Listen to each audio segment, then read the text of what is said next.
Okay, so let's just unpack some of that, if I may, Mr. Chairman.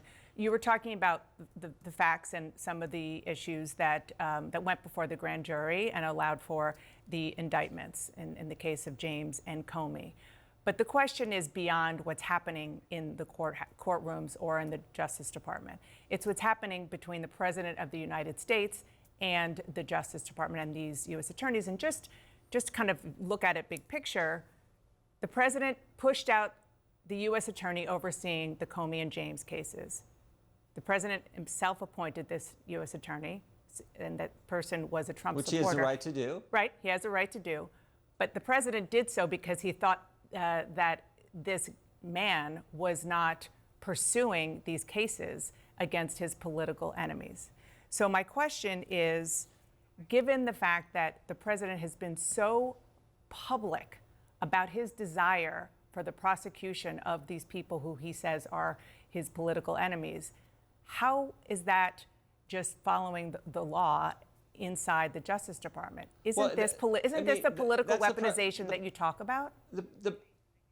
No, you got to go to the facts of the case. The president has the prerogative to say what he wants, and he will do that. No one's ever doubted that the president will say what's on his mind and frankly do what he told the American voters he was going to do. So that's one thing. But this is about applying the facts to the law, and that's exactly what's taking place in this Justice Department. You cannot argue with the fact Jim Comey said one thing to under oath in front of the United States Congress. That's what he's being charged for: false statements to the Congress, 18 U.S.C. 1001. You cannot argue that he did that, particularly when you know the facts from the Inspector General with this individual, Daniel Richmond, who Comey that the Justice Department hired to launder information to folks like you in the press. Do you believe that the Justice Department is acting independently from the president?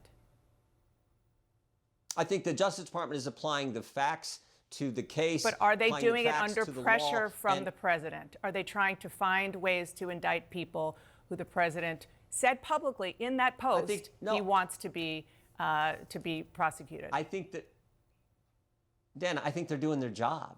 I think they are doing their job. I mean, I know the kind of information they're giving to Congress, information we did not get under the previous FBI director or from the previous attorney general. Information, we had looked at this issue. The FBI and the Richmond field office did this memorandum on Catholics, saying if you're a pro-life Catholic, you're somehow an extremist. We got like a handful of documents from Chris Wray, even though we asked for everything. Should they be doing their job under pressure from the president? They are doing their job. So you're saying you're comfortable with that?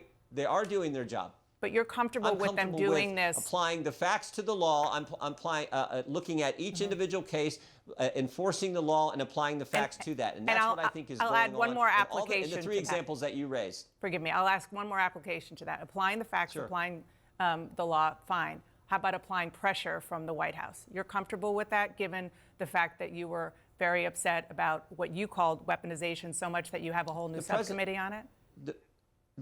The president is speaking his mind, and I think that's entirely appropriate. What I know this Justice Department is doing is the good work that they're supposed to do, looking at the law, looking at the facts, looking at each individual case, and moving forward, I think, in an appropriate fashion. Let's talk about these cases. You can't argue with, Jim Comey, by the way, Jim Comey is where it all, so you talk about weaponization, that's where it all started. 9 years ago, Jim Comey's the guy who took the dossier paid for by the other party's campaign, but that's not what he's being prosecuted for. Used that.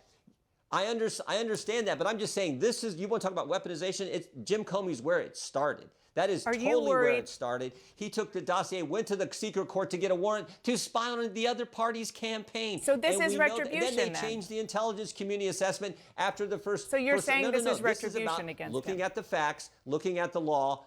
No, I'm just saying Jim Comey, this is, you mentioned weaponization. I'm saying that's where it all started. Well, what I'm saying is happening here is they're looking at the facts and they're applying the law to each individual case.